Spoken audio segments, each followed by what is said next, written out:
살아온 시간이 층층이 쌓이다 보면 자연스럽게 곁에 늘어나는 것들이 있습니다. 머릿속에 쌓인 경험도 그렇고 수첩에 적힌 인연도 그렇고 집안 구석구석을 채운 물건들도 그렇습니다. 그런데 어느 순간 문득 깨닫게 되는 사실이 하나 있습니다. 늘어난다고 해서 무조건 좋은 건 아니라는 점입니다. 오히려 너무 많이 가져서 마음이 더 무겁고 복잡해질 때가 많지요. 오늘 이 이야기가 당신의 지친 마음에 작은 쉼표가 되길 바랍니다. 젊은 날의 우리는 채우는 것에만 몰두하며 살았습니다. 남들보다 더 많이 가지고 더 높은 곳에 오르고 관계의 폭을 무한정 넓히는 것이 곧 성공이자 행복이라 믿었으니까요. 하지만 인생의 가을에 접어든 지금은 조금 다른 생각이 듭니다.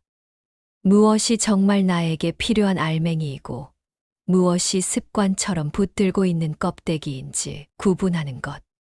그것이 바로 나이 들미 선물하는 가장 귀한 지혜가 아닐까 싶습니다. 독일의 철학자 쇼펜하우어는 평생 인간의 고통과 행복의 본질을 파고들었던 사람입니다.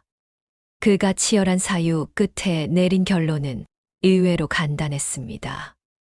행복은 거창한 성취에 있는 것이 아니라 삶을 덜어내는 단순함 속에 있다는 것이지요.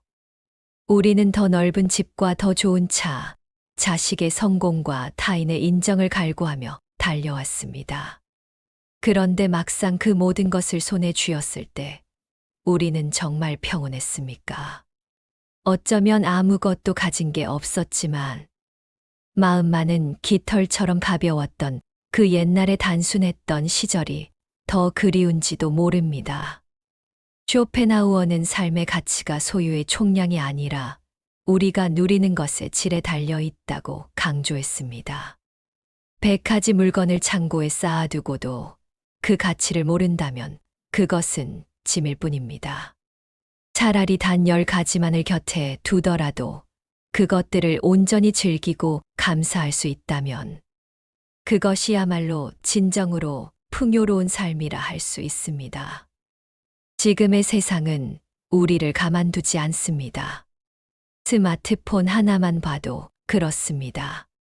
예전엔 버튼 몇 개로 안부만 물으면 그만이었는데 이제는 인증을 하고 앱을 깔고 복잡한 절차를 거쳐야 겨우 무언가를 할 수 있습니다. 이런 기술적 복잡함은 우리의 정신까지 좀먹습니다. 소셜미디어 속에서 남들이 무엇을 먹고 어디를 갔는지 실시간으로 확인하며 보이지 않는 관계를 유지하느라 진을 뺍니다. 쇼펜하우어는 이런 과잉된 복잡함이 인간을 불행의 구렁텅이로 밀어넣는다고 경고했습니다. 신경 쓸 것이 많아질수록 우리의 평화는 멀어지기 때문입니다. 우리의 뇌는 한 번에 여러 가지를 처리하도록 설계되지 않았습니다. 하나씩 차근차근 몰입할 때 가장 큰 안정감을 느낍니다.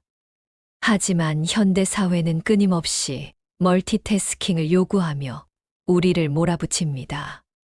그러다 보니 육체보다 정신이 먼저 탈진합니다. 하루가 어떻게 지나갔는지 모를 정도로 바쁘게 살았는데 저녁에 돌아보면 정작 나를 위해 한 일은 하나도 없는 공허함을 느낄 때가 많습니다.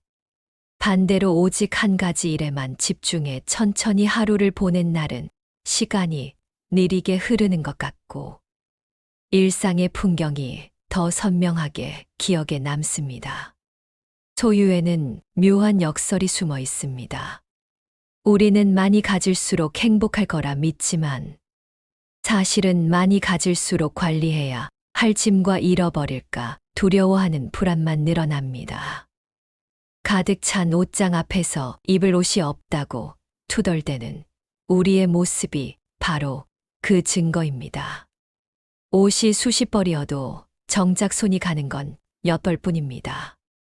집도 마찬가지입니다. 큰 집으로 옮기면 만사가 형통할 것 같지만 늘어난 청소거리와 관리비, 빈 공간을 채우려는 욕심이 또 다른 스트레스가 되어 돌아옵니다. 아담한 공간에서 꼭 필요한 것들만 추려 살 때 비로소 몸과 마음은 가장 편안한 안식을 얻습니다. 쇼펜하우어는 행복을 우리가 가진 것과 우리가 원하는 것 사이의 비율로 정의했습니다. 행복해지는 방법은 딱 두 가지입니다. 가진 것을 무한히 늘리거나 아니면 원하는 것을 과감히 줄이는 것입니다. 하지만 인간의 욕망은 바닷물을 마시는 것과 같아서 채울수록 더 큰 갈증을 부릅니다. 100을 가지면 1000을 원하게 되는 것이 인간의 속성입니다. 그래서 현자는 욕망의 크기를 줄이는 쪽을 택합니다. 현재 가진 것에 만족하고 불필요한 탐욕을 걷어내는 것. 그것이 행복으로 가는 가장 빠른 지름길입니다. 인간관계 또한 덜어냄이 필요합니다. 수많은 모임과 동창회, 온라인상의 수백 명의 친구들. 그 얕은 관계들을 유지하느라 우리는 얼마나 많은 감정 에너지를 소모하고 있나요? 쇼펜하우어는 나쁜 친구와 어울리느니 고독을 택하라고 단호하게 말했습니다. 정말 내가 아프고 힘들 때 곁을 지켜줄 사람은 한두 명이면 충분합니다. 그 소수의 진정한 인연들과 깊은 마음을 나누는 것만으로도 인생은 이미 풍성합니다. 모든 사람에게 좋은 사람이 되려 애쓰지 마세요. 가고 싶지 않은 모임은 거절하고 쉬고 싶을 때는 조용히 혼자만의 시간을 가지는 것이 나를 지키는 법입니다. 가족 사이에도 적당한 거리는 보약입니다. 특히 자식들에게 모든 것을 쏟아붓고 그들의 삶에 매달리는 것은 서로를 질식하게 만듭니다. 자식들은 그들만의 삶의 궤적이 있고 우리에게는 우리의 남은 여정이 있습니다. 가끔 안부를 묻고 따뜻한 밥 한 끼 나누는 정도의 담백한 거리가 오히려 사랑을 더 깊게 만듭니다. 너무 많이 알려고 하지도 말고 모든 것을 해결해 주려 하지도 마세요. 그것이 서로를 존중하는 가장 성숙한 방식입니다. 삶의 기술이란 결국 불필요한 것들을 걷어내는 과정입니다. 아침에 눈을 뜨자마자 세상의 온갖 소음과 뉴스에 귀를 기울이는 대신 창밖의 날씨를 느끼고 좋아하는 음악을 들으며 고요하게 시작해 보세요. 점심을 먹을 때는 스마트폰을 내려놓고 음식의 맛에만 집중해 보세요.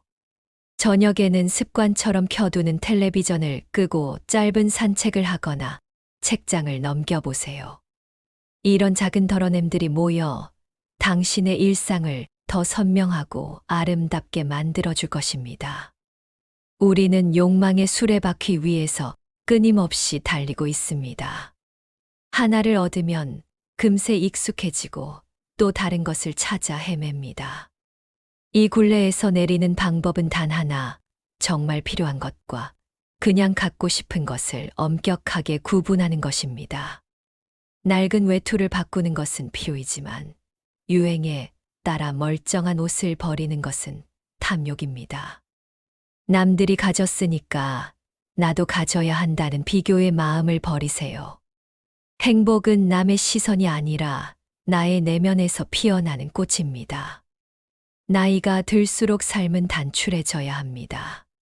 젊은 시절에 치열했던 경험들을 밑거름 삼아 이제는 정말 소중한 알맹이들만 챙겨야 합니다. 건강한 몸, 평온한 마음, 그리고 진실한 몇 사람. 이것만 있다면 당신은 이미 세상에서 가장 부유한 사람입니다. 쇼펜하우어는 삶을 실타래에 비유했습니다. 실타래가 얼마나 큰가 보다 얼마나 엉키지 않고 부드럽게 풀리는가가 중요합니다. 복잡하게 얽힌 삶은 아무리 거대해도 고통일 뿐입니다.